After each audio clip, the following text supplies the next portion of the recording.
Why do I? Oh, I'm turned. No, you need to come this way a little bit. I do. Just a smidge, like back to where you were. Yeah, that's about right. Okay. All right, good to go. We're recording.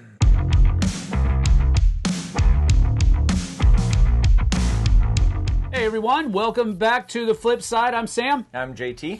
And we are right smack dab in the middle of doing our top 100 games of all time, the 2024 edition. Yep. Because things do change over time, and apparently, according to my list, things change a lot in about 12 months.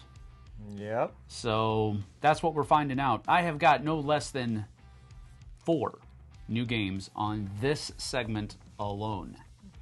I have 4 on this segment too. There you go. There you go. See, that's how it is. Just works out that way. Now, as we talked about in the last one, we do, well, I did at least. I used a new method of putting my top 100 together. I basically fed 250 games into the ranking engine at Pub Meeple. You can go check that out. It's actually a pretty fun thing to use. It is. For a number of different things. But anyway, go check that out. And basically just used what it spit out at me at the end of all of that. I think there were like 1,100 different combinations that I had to go through. And it ranks out based upon what you think is better between all of those different comparisons. So there's a lot, and I mean a lot, of upheaval with my list because, first of all, the list that I did last year was after not having done it for about 5 years. Sure. And so I was relying a lot upon, 4 years. I was relying a lot upon old games that I had played, not taking into account new games that I hadn't played that had come out in the last 3 to 4 years. Yeah. Yep. Yeah. So I've been playing a lot more games in the last year, which means a lot more games are going to be considered. Yep. And so the 100 games that were in my list last year got thrown into a pile with 150 new games added to it. Yeah. So, or 130 new games added to it. So take that for what it's worth. I think this is a truer litmus test, I guess you could say, for the kind of games that I am enjoying at this point in life. Which is why it's a top 100 of 2024. There you go. I think that's cool. Honestly, I think that's cool. Like you said, it's kind of a revamp or just put it all on the table and kind of recollect it together. See what rises to the top. Yep. I like that. I do have one thing before we start. Board Game Comments made a comment in our last video, in the 100 to 91, and said something about, because we had one of your games from that list. You guys will have to go watch it if you haven't seen it, but one of your games from that list, the reason it's fallen is because you haven't got to the table, or it's harder to get to the table. Truth. And the Board Game Comments, I don't know who this person is, but they said that it doesn't really matter to them. Yeah. If a game hasn't been played or if it's hard to get to the table or whatever else in their top 100. Of course, that's different for everybody. So I went through, it kind of made me think. So I went through my 2023 list and to look to see how many of these games I've played recently. And in my 2023 list, I've played 77 of those games between 23 and 24. So at least once. Wow. Yeah. Really? 77 of the 2023 list. And interesting enough, 7 of those games didn't make this list. I don't think it's because I didn't play them, and just they didn't make this list. Right. So 16 of those games made this list. So as of this list, 100 games, I've played all but 16 between 2023 and 2024. Well, here we go. This is our numbers 90 to 81 top 100 games of all time. Let's hit it. All right, my number 90 is a game that I have on my shelf because I enjoy city building games. I enjoy tile placement, and that's what this game has in it. But I think one of the other main reasons that I have this on my shelf and on my list is because it has Vintage Traits artwork in it. And that is New York 1901. Nice. It's a really fun family weight game. Tile placement, city building is the core mechanisms that you're dealing with here. And those two mechanisms and the fact that it's Vincent Dutrait's artwork are really the reasons why it's keeping pace and staying on my list. Now, this one was at 42 last year. So again, we've already talked about a lot of the reasoning behind my game slipping is twofold. 130 new games got thrown into the mix. Yep. 2, how often am I able to get it to the table? Those are the two things that really kind of make up for the slippage in my list this year, and why some other games have probably climbed because I've been able to play them more often. So that's what's going on, but I really enjoy this game. It's got some really great artwork in it, and it's got some really fun mechanisms. New York, 1901, from Blue Orange Games. Nice. Number 90, Blue Orange. Yes. All right. My number 90, I only had 2 games from my list that were in 91 to 100 that made it onto this list from last year. So 8 of those games left. Wow. This is the second one. One of them was in the last list, but this is the second one that made it on, that stayed on the list. And this is Merchants of the Dark Road by Elf Creek Games. This was my 92 last year, so it's jumped up 2 spots. This is a really cool game. You're going around town on this little rondel system. You're picking up items, you're picking up contracts to go out to these little towns that you have to take the dark road to do, but you have basically your carriage and your whatever horse or whatever is pulling your carriage, which is gives you special abilities.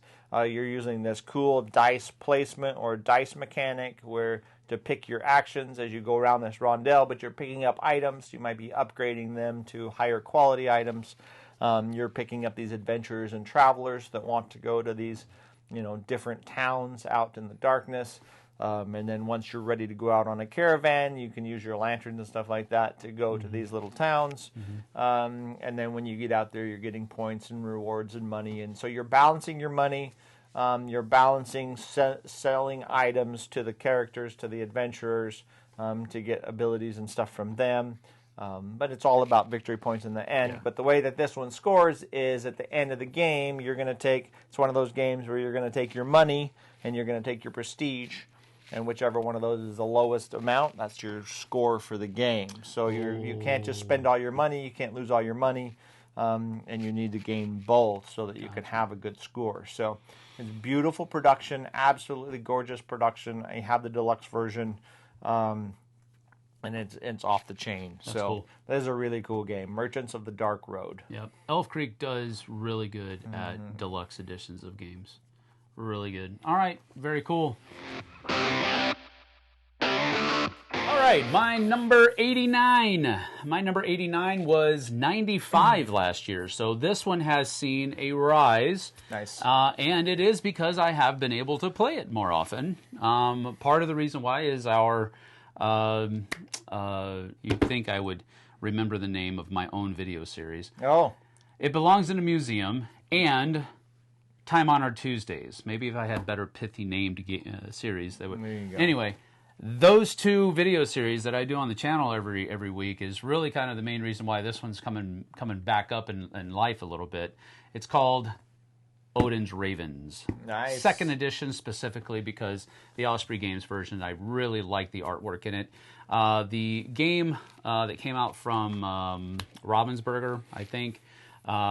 It's still good. Still has. I just don't like the artwork as much, and it's probably harder to get a hold of as well. I think Odin's Ravens is readily available. You can go pick it up almost anywhere. But basically, you're racing Huguenin and Mugenin or whatever their names is. Nice. Memory and Thought is I think what we nice. What we just had this on our 2-player games list. That's pretty cool. Anyway, the 2 I didn't know their names. Ravens. You're the one that put it in there.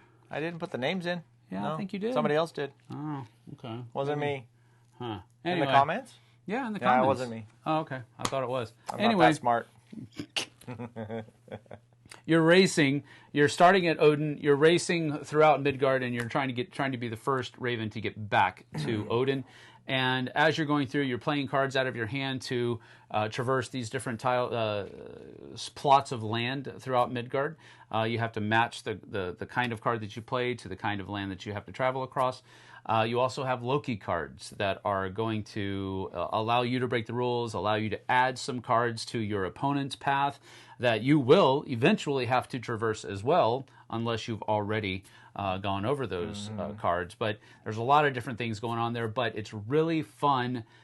Basically, you're just trying to, it's a hand management game, how you're going to manage the cards that are in your hand to get your Raven to fly the fastest. It's a really great two-player game. Has a little bit of a larger footprint that I would like normally for a two-player game, but it's still sustainable and it's not a big deal. So that's my number 89, Odin's Ravens 2nd edition, specifically from Osprey Games.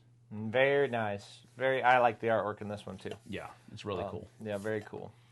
All right, my number 89, I'm assuming is a crossover. I think this will be our first crossover, though I can't remember my last list.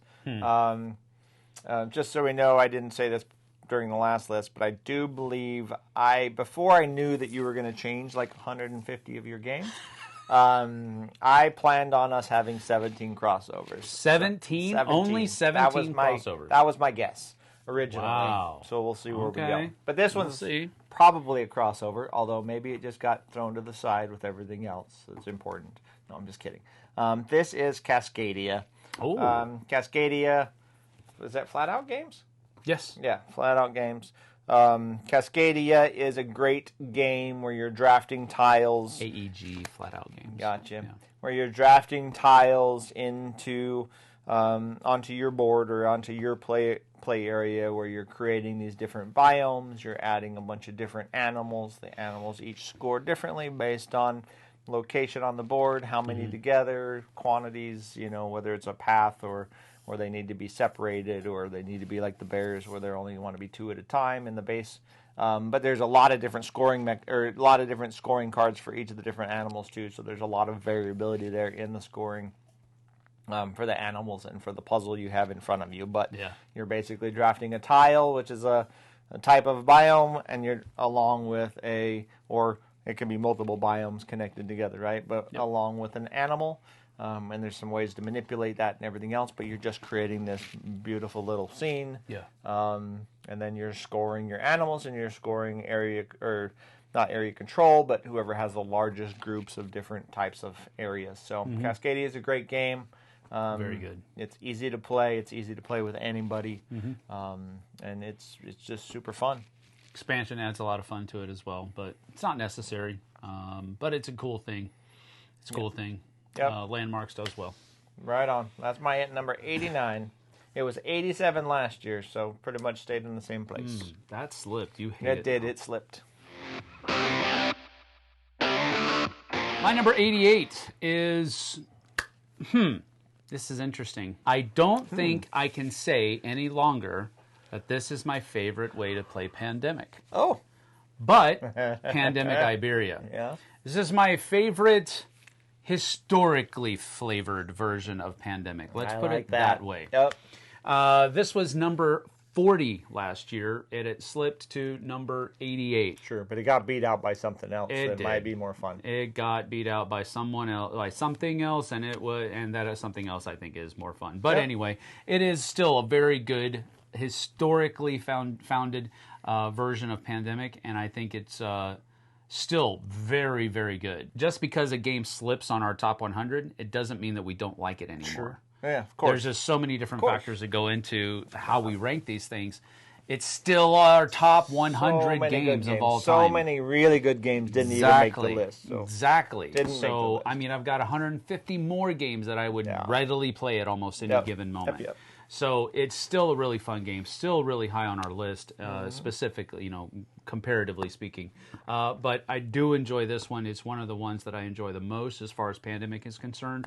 And if you like Pandemic and you like history, or you're a fan of history, this is one you should definitely give a look to if you haven't already. But that's my number 88, Pandemic Iberia. Yeah, mechanically very, very nice game. Very, very nice game. So, right on. My number 88 was my number 64 last year. You hate it. I hate it. No, I don't hate it. Not even close to hating it. This game is a really cool dungeon crawl where your characters are so asymmetric. you almost feel like you're playing a different game while you're playing the same dungeon crawl as everybody else.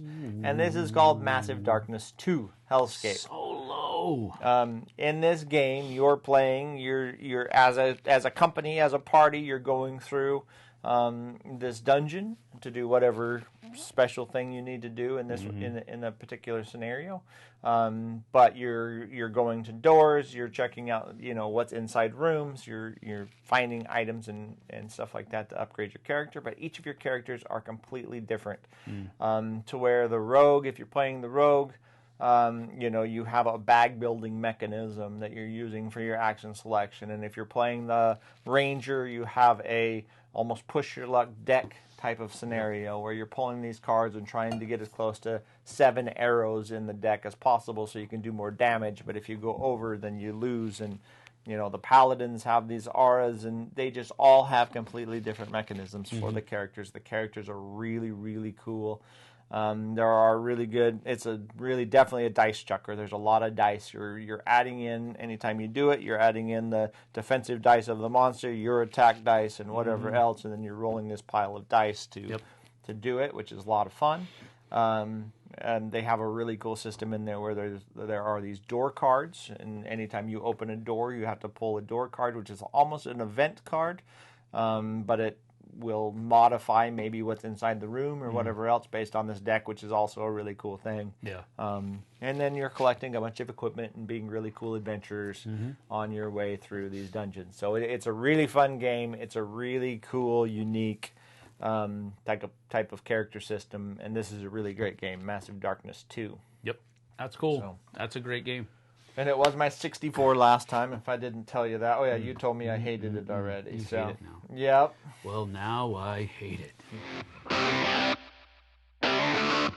So, my number 87 is a game that was on the 28th position last year. Ooh. Yeah, a little bit of You're slippage whining there. about me dropping 20 spots. Hey, I'm just saying. Well, now I hate it. No, I'm All just right. kidding. That's going to be our mantra. Anyway, Unmatched. The Unmatched system is holding the placeholder for number 87. And the reason I say it that way is because there are a number of different sets that you can buy for Unmatched. And usually they are thematically centralized with each individual box set for one reason or another. Like Brains and Brawn, you've got Spider-Man, and you've got Doctor Strange, and you've got She-Hulk for that set. And then you've got for King and Country, which is Black Widow, the Winter Soldier, and Black Panther in that one. Tons of different ones. Yeah, there's so many different ones, but they all use the same system, but each of the decks that the characters come with are completely different based around what their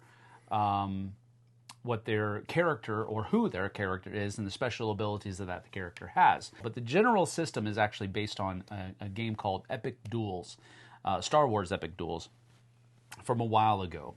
And Restoration Games, that's what they do. They take old games, spice them up a little bit with newer, fresher mechanisms, and re-release them. And it's a great system. I enjoyed Epic Duels back when it was a game by itself, and now we can enjoy the same game, basically, with a lot of fresh life breathed into it. And that's what the Unmatched system basically is. It has significantly slipped, but it is still on my top 100, which should say something. Indeed. I don't want to say that everything slipped and we hate it now. That's everybody's deal when they do their top 100. That is correct. For me, it slipped, and I still love it. That's it. Yep. So, all right. My number 87, Unmatched, is a good pick. I haven't played enough of it, and I need to play more of it to love it as much as Sam does. But other than that, it's really cool the way they put the system together and have so many different characters. Yeah. My number 87 is new to my list. So it wasn't on there last year. It is also the first 2024 title to make it onto my list. Spoilers, 5 2024 titles made it onto my list. Only 5? Yep. Last year, Wow. interesting enough, 5 2023 titles made it onto my list last year. So it was about the same timing, I suppose, but I had 5 2024s come on, and I had a few more 2023s that have since climbed onto my list as well. But So now we know it's just an arbitrary rule that you gave yourself. Only 5 from the new year. that's right, only 5 from the new year. No, I didn't know that until I checked it. But anyways, my number 87 is Slay the Spire, the board game. Slay the Spire, the board game is a really cool game, and for those of you that played hundreds of hours of Slay the Spire on the computer or on a tablet or on your PlayStation or whatever else, people play a ton of Slay the Spire. I didn't play Slay the Spire until the board game I played first. I never played the online one, and then I bought it on my computer to play as well because it's pretty cool. I know my wife and my son both love it to death on their tablets and stuff. But Slay the Spire, the board game, is really cool. It's a roguelike game where you each start with a character. The characters are very different in the way they act and what they do. But you start with a basic deck of cards, and then as you go through this roguelike, you're going to have encounters with different monsters. You're going to go to shops to buy new stuff, to buy artifacts that will give you permanent abilities, to buy new cards, to upgrade your cards. One of the cool things they do in Slay the Spire, the board game, is you have a basic side of a card, and then once you upgrade it, you just pull it out of the sleeve, and it comes with sleeves for all of your cards. So you pull it out of the sleeve, you flip it over, and you stick it back in, and now it's upgraded, and it has an upgraded side. So That's actually a cool system. it is really cool. But in this, you're working together. Every time you have an encounter, it's interesting because your character will have an encounter line, and these bad guys will be on my line, and these bad guys will be on your line. And when I do my attacks and stuff, I can attack anyone that I want, and we can work together to attack whichever ones we want. But the ones that are on my line are going to hit me, and the ones that are on your line are going to hit you. So sometimes we're like, well, I can take this hit if you can help me kill this guy. And you're it's really cooperative. Yeah. And trying to beat them. And then you're going to go through different acts where you get all the way to the Act 1 boss, and he's pretty difficult. And if you get it past the Act 1 boss, you get to go to Act 2. Everybody's tougher. Significantly tougher, and you're trying to work your way up. And as a roguelike, sooner or later you're going to die. Sooner or later you're going to lose. And just like in the video game, in the board game, you are going to get new cards that will now go into your deck that you can get on future playthroughs. Cool.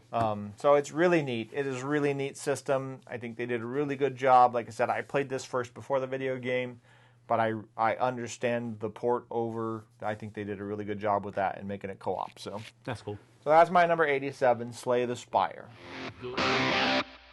All right, my number 86 is a game that is really based upon telling a story, and it's based within the construct of Robin Hood, and that is called The Adventures of Robin Hood. And that is my number 85. This was number 47 last year, but it has the potential of rising a little bit again because I haven't yet played it with the Friar Tuck expansion, which is a new edition that I picked up just a couple months ago, and I just haven't been able to play it with the new expansion yet. But on top of that, it is also kind of like a game where you have to play through the entirety of it, and we haven't actually finished it yet. Gotcha. But so I want to play through it and finish it, and then I want to go through and do the Friar Tuck expansion as well. Oh.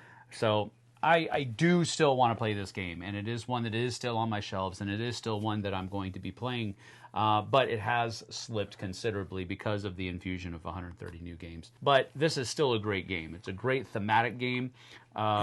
Steve Bonacore is the one that actually put it on. We did a top 10 list of games at one of the Dice Tower Wests a couple of years ago, and this was his number one.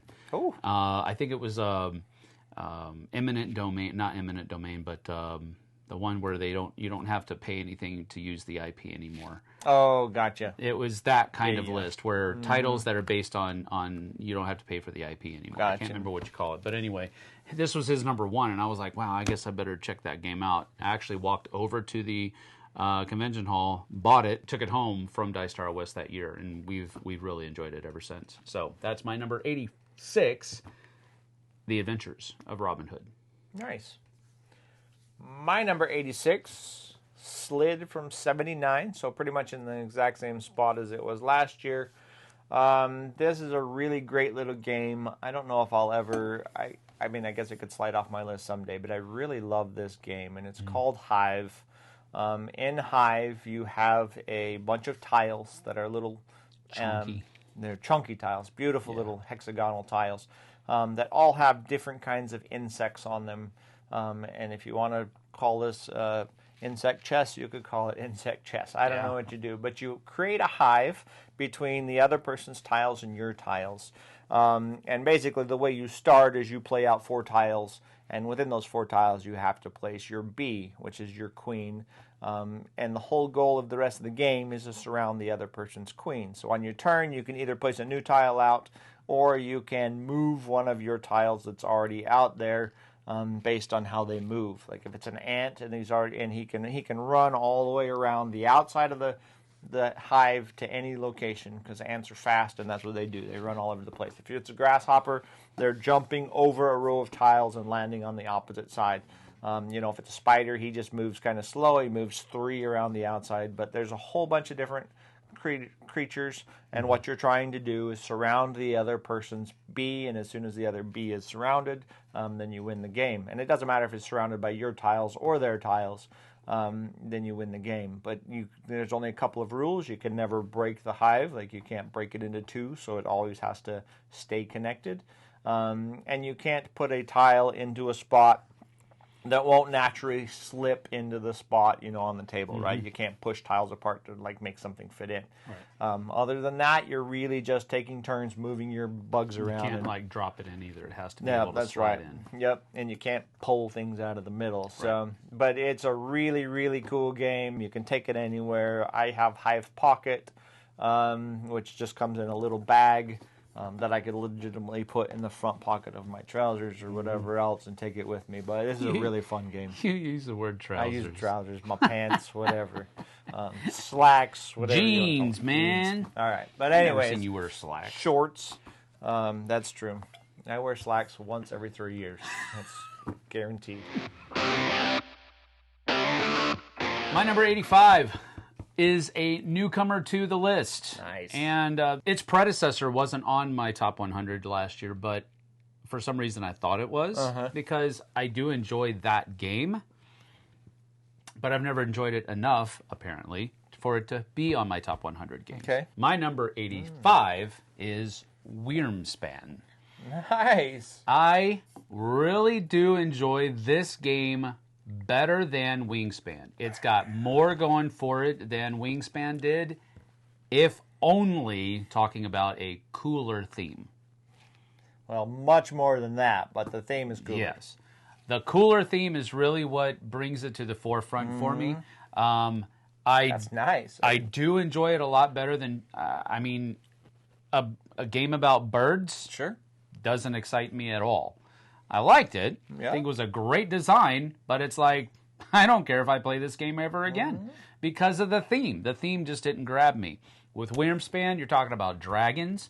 Artwork is amazing for those dragons. I like how the dragon eggs are used in this one. I like how you have to make a cave before you have that dragon come in there, that baby dragon. I like all of the things that come in here. It's a little bit more crunchy, I guess you could say, than regular Wingspan. But with Wyrmspan, I just enjoy it more, which is why it's made my list, and Wingspan just didn't. Wow, I'm pretty surprised it's made your list. I like this game a lot, and I love I know people whine about the watercolor dragons or whatever. I really like the art in this game. I love it. So that's cool. Yep, very cool. That's my number 85, Wyrmspan. That is an awesome surprise to see on there. All right. My number 85 is a game that I seem to talk about more than I should. No, I don't know why it comes up a lot. We talk about this game a lot. If it's Spirit Island, you're correct. Nope. This is also a new game to my list.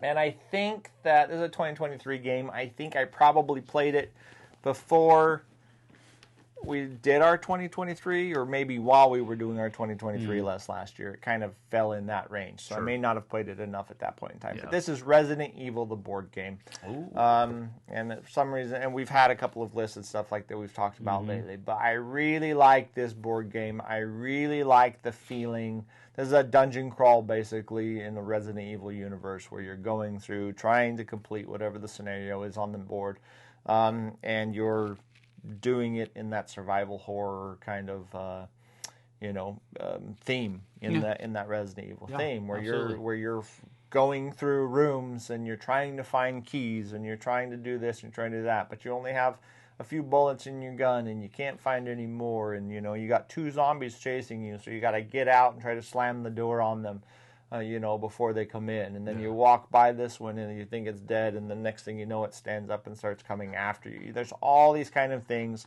It very much resonates that survival horror, that original Resident Evil. And this is Resident Evil 1, or Resident Evil, the board game, without the 1 or 2 or 3. But I really like this game a lot. I really like that theme. Resident Evil's always been one of my favorite themes in video games.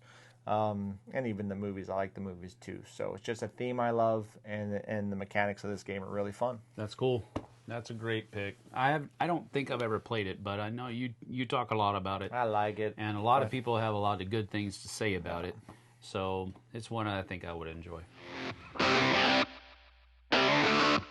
I'm not mistaken, this is the first ever solo game to make my list ever in the history of me making top 100 lists. Sam's growing up, people. I'm growing up. Happy. Or I'm losing friends, one of the two. Losing his mind.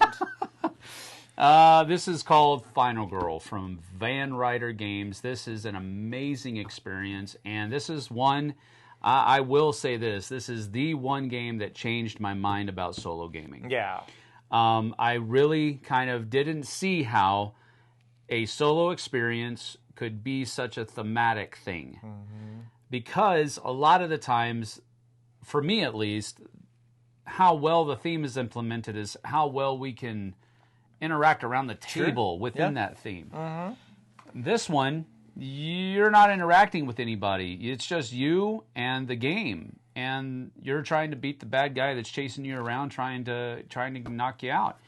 That's it. And it just surprised me how thematic of an experience it was. Yeah. And the mechanisms are simple.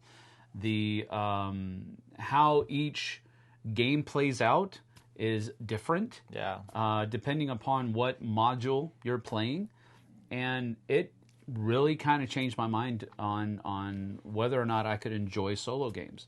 And I think on that moniker alone, it deserves to be on my top 100. Nice. So that's Final Girl, my number 84, a newcomer to the list. Sweet. Definitely deserves to be there. Yeah. That's awesome. Man, yeah, I had a clump here. I had 3 out of the 4 are really close together here for the new games. My number 84 is also a new game to me. And I think this one came out Gen Con time last year, Gen Con National Spiel time. So, but this is called The Veil of Eternity from Mandu Games. This is a really cool, it's a race game, really. You're just trying to get, I think, to 25 points. Wait, no, you're trying to get to 60 points. I was thinking of a different game that you got to get to 25 points, but you're trying to get to 60 points as fast as you can, and that's going to bring the end of the game. But the way this happens is you have all these cards which have creatures on them that have different abilities and everything else. But they're going to be populated around this board, and the board has values that they can be sold for. But the first thing you're going to do is you're going to go hunting, and you're going to put down your little tokens. In turn order, you're going to place it on a card, and everybody's going to place it out until all of the cards have been taken or all of the tokens have been used up. And the next phase is you can either sell that card for the jewels that are there on the spot, or you can put it into your hand so that you can actually play it into your tableau later. Or on your turn, you can also play something from your hand by spending jewels on that. And there's a couple of things there. You can only ever have 4 jewels. And they come in denominations of 1, 3, and 6. and there's no change in this game. So if you have 2 6s and you want to buy something that's a 2, you have to spend 6 on it. Yeah. So you just have to spend one of your jewels on it. Yep. The other cool thing is your tableau, the number of cards in your tableau is based on or is maxed out on what turn it is in the game. So on turn 1, you can only have 1 card down here.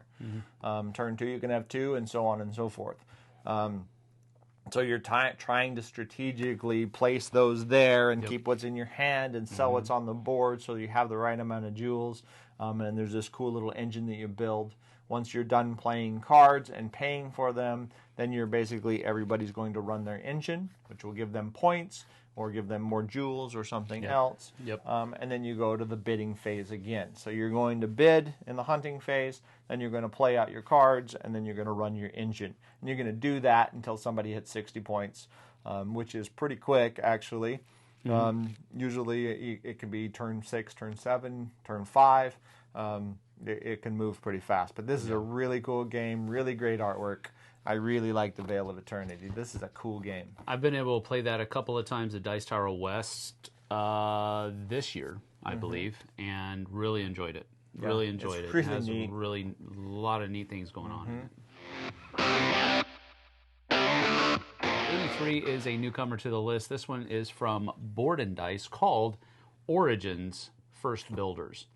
Really fun, probably on the heavier side of games that I enjoy, but still very fun. Some city building going on, some different kinds of set collection that are going on, some different kinds of resource productions going on, and basically it's themed around aliens or alien races, 4 different alien races, each with their own kind of specific set of knowledge and skills. Yeah, exactly. Are coming to teach the origin people how to build things and how to do things. And so you have to send your people to go learn from those different schools of knowledge, and so that they can help you build up your city. And that's generally what it is. There's a mechanism in the game that I don't actually like that much, but how much I enjoy the rest of the game kind of makes up for it. That whole war mechanism, I didn't really care for that much, which sounds weird coming from me. That's right. The war gamer doesn't like war. Yeah, I mean, it just didn't. It just felt. Felt like you were racing around a track. Yeah, it's more of a track than anything else. But it's not really conflict. I don't remember this game in its entirety. I've only played it once, which is why I've still only played it once at this point in time. But it had some really cool mechanisms, and it was really fun. Solo mode is also fun as well. That's another reason why it kind of grabbed my attention a little bit more, since I've been playing solo mode games a little bit more often. Nice. But Origins First Builders is a great game. My number 83. Nice. My number 83 is a chunky game. Chunky, however you want to put it, from Garfield Games. Now, this one did slip from my 38 to my 83, which is a pretty big slip. No, that's 45. 38 to, whatever, 38 45. to 83, I didn't do the math. But this is Wayfarers of the South Tigris. Ooh. And I think part of the slip in here is just the fact that I like Scholar so much, and I like a couple of the other ones so much, that when I'm going to play the games, I'm probably pulling something else off my shelf. Maybe a little more than I'm going to pull this one off my shelf. But Wayfarers is a really cool game.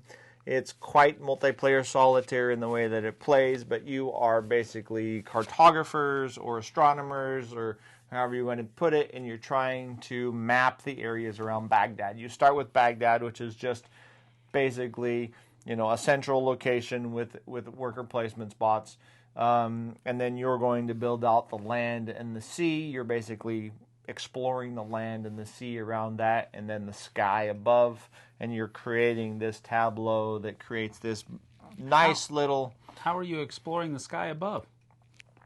They with can't a fly in? type of thing, With binoculars? Yeah, with binoculars, not binoculars, like a what's it called? Telescope. Yeah, it's a telescope. Oh it's my a goodness periscope. gracious. It's a periscope. But anyways, you're exploring these and bringing in these cards. you know, the land and the sea, they become new worker placement spots. You can also, like in many Garfield games, you can put villagers underneath those, or you put townfolk cards underneath those so that their abilities are better or change in some way. They have this really cool mechanic when you're building cards side by side. There's a bunch of little flags on the side of one card, and then on the side of the next card, there's different flags. And if you can make those flags marry up, then you get special bonuses. There's a lot going on in this game. You're kind of set collecting these icons. You're creating the tableau. Most of the scoring cards are the sky above cards, and they'll give you scoring for having a bunch of different things. And then the central mechanism of this is dice placement and worker placement. The dice placement goes in your caravan, which is the coolest mechanic because you have 1 through 6s in the caravan. And originally, when you start, they have very minimal abilities. But you have the ability to get tiles to increase, to make your 3s really good, or to make your 5s really good, or whatever else, that you can upgrade those. And then the worker placement's very interesting, because the worker placement, you're placing the workers out on the board, but they're not really your workers. They're your workers until you spend them like a resource. And then when somebody else goes out and get those cards, they get to take those workers with them. So they're not yours permanently. But it's just a really cool, really, really crunchy game, and I still like it a lot and need to play it more. But Wayfarers of the South Tigris, an excellent game. Cool beans. If you like to be a Haven't played it yet. Astrologer with a periscope. I'm just kidding. My number 82 is also a newcomer to the list, and this is from a company. I love their company name. It's called Sorry We Are French. That makes me chuckle. This one is called In the Footsteps of Darwin. Now, this is not to be confused with Darwin's Journey, which is a much heavier, everything in the kitchen sink game. This one is very much a light, family weight game. In the Footsteps of Darwin. Basically, you have a track of 9 tiles on the board, and the ship, I can't remember the ship's name that Darwin used, is going to be able to track around that grid, and it can go 1 to 3 spaces. As far as you want it, 1 to 3 spaces. If you track 1, you can go 1 tile in, rather the column or the row, and that's the tile that you take and add to your tableau. And you're basically building your, journal of species that you have studied and all of that kind of stuff, and you're trying to get publications and journals back home, and you're trying to get all of these different kinds of different scoring tiles for the end of the game. And it's basically just it's set collection is really what it is. Gotcha. Because your tableau is the different regions that you have, the different continents that you have, and then you have the different kinds of animals that are in each of those continents. So you're trying to collect these different sets of either animals or continents, animals on those continents, and it's really neat. It's fast, it's simple, it's not difficult at all, but it also has, this is one of the cool things about it, if you take the board and flip it over, it has just the globe map, but it has all of the different points on the map that Darwin visited. Oh, that's cool. And it has an almanac in the back of the book, back of the rule book, where you can go and read about what that party did on each of those different stops. I just think that's cool. My opinion is if they would have left that off the back and thrown the almanac away, you could have got it for $10 cheaper. No, I'm just kidding. I'm joking. Wow. I haven't played this game yet. It does sound cool. That central mechanism sounds very cool to me. Yeah. But I haven't played it yet. Yeah, we'll have to teach you to it. They also have In the Footsteps of Marie Curie that came out this year. I haven't been able to play that one yet, but it's definitely on the list of procurement for me. But my number 82, In the Footsteps of Darwin, from Sorry, We Are French. Nice. Well done. My number 82 was my 72 last year, so it slipped a little bit, but it's basically in the same range, same location. This is from Portal Games, and this is Imperial Settlers, Empires of the North. I love engine builders. This is a really cool engine builder where everybody starts out with a different clan, and those clans operate significantly different. Some of them are really good at farming. Some of them are really good at taking over islands. Some of them, you're good at different things. Right. And it's really cool to take one of those decks, or even if you know one of those decks significantly well, but to take one of those decks and then explore how your tableau kind of become, what they're good at and how to chain everything together. Yeah. It also has this really cool central mechanic where there's 5 action spaces in the middle of the board, which are randomized game to game. And in those action spaces, you have a couple of discs. Most of the stuff you're doing is working on your tableau, but in those action spaces, you can sail and you can get more population and you can do some different things out there. But you're putting a disc out there, and then once you're done with that disc, on a future turn, if you pay a tomato, don't know why, maybe you're feeding the people so they'll work harder. Or a tomato. You get to flip it over and do one of the actions next to it. So sometimes your central placement is really important with, later on I'm going to need to do this during my turn, and I have to kind of think ahead to have the resources to do it. And it's just a really, really cool, thinky little engine builder. But it doesn't take too long.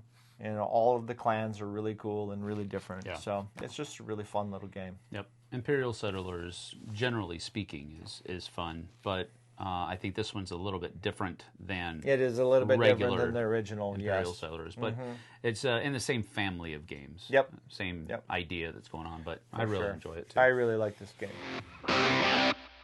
All right, my number 81, last one for this segment. Number 81 was at number 66 spots last year, so it hasn't really slipped that much. We're still in the same ballpark at the very least, but this one's called Azul, Stained Glass of Sintra. And this is probably my favorite version of Azul.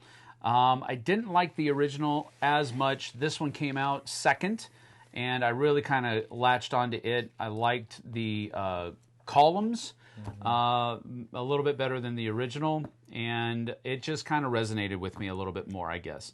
That's the best way to put it. One of the main mechanisms that I really enjoyed, I don't know if it was on the first one, I don't think it was, replacing or where you move your dude, whatever it might be, and that determines where you can work on, and having to reset him.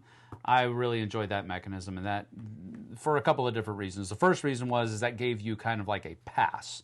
If you didn't want to take anything that's out there, nothing really helped you, you could reset your dude, and that's all you had to do that turn. And then that might make somebody else take some of those chips that aren't going to let them do anything, and it's actually going to hurt them. So I liked that little addition to it, but I just enjoyed this game more than the original, and the other ones have kind of built on the others in complexity as well, and that's another reason why I kind of just stayed with Azul, Stained Glass of Sintra, because I like its weight, and I enjoy it the most so far anyway. So this one's a really cool version, just for the fact that your board, the lines of tiles that you need are variable game to game, so they're always different. They don't look like the same board, at any one point in time, and don't look like anybody else's board. And then that whole decision factor of every time you place tiles in a row, you have to bring your worker up to the same row. Column, so then you can no longer, or column, so you can no longer work to the left of that. Until you've reset. So, and there's a ton of cool things you can do with that. This person just reset, so I know I'm going to stick them with a bunch of tiles that they're going to have to take because they can't reset right now, or they're at the end of they're at the very end. Let's end the game. I'll take these really quick and suck up the last couple so that they have to start there. The first thing they have to do is either take a couple different tiles or they have to reset at the beginning of the next round, which could be really painful. So really painful. There's just some really neat things you can do. This one's very interactive. Probably the most interactive of all 4. Makes sense. Which is probably why you like it. That's why I like it. This is a great one. I love interaction. Yep. So that's my number 81, Azul, Stained Glass of Sintra. Nice. My number 81, the last one on this list, is new to my list. Ooh. Again, I don't know when we started playing this. Maybe I'd played it before and it just didn't make the... I think it might not have just made the list last year. But My number 81 is a 2-player only game called Beer and Bread. Ooh. Now, Beer and Bread is a Euro-style game where you're collecting resources and you're trying to spend them on either making beer or bread. You have these multi-use cards, which can either be played down to collect resources, or they can be played later on to give you special abilities and to clear your bakery and your brewery, or they can be played for the beer or the bread that's on them, which will give you points based on what it is. Yeah. The cool thing about this is you have a very limited number of resources to use between you and your opponent. If you ever get too greedy, as you place down a card and get the resources on it, if I place down another card, I'm going to take all the resources on the new card plus any matching resources on previous cards. So you can stack that and get quite a few resources at once. But if you're too greedy, anything you can't hold in your little warehouse, you have to give to your opponent. So that's a very painful thing when, here I'm giving you 3 resources just because I needed this 1 barley to make this bread. So I wanted to king make. Yeah, exactly. In a 2-player with my game. 2-player opponent. But this is a really cool game. It has a very nice table presence. It is the way the board is laid out is really nice. And then you're scoring at the end of the game, whichever you have the least amount of points in, beer or bread. So you have to balance your production. So this is a really cool game. I really love it a lot. That's my number 81, Beer and Bread. That's a good pick. All right, well, that closes out this segment of our top 100 games of all time, the 2024 edition. We'll have another segment coming up next week for you. So hang on to your hats. As long as you're here, why don't you give us a like and subscribe? Maybe even hit that bell icon so that you can know when another one of these bad boys comes up. Tell us what you think down below. And tell us what you think, where we're going, and we'll be glad to have you along for the ride. We'll see you guys and gals on the flip side. Take care. We'll see you later.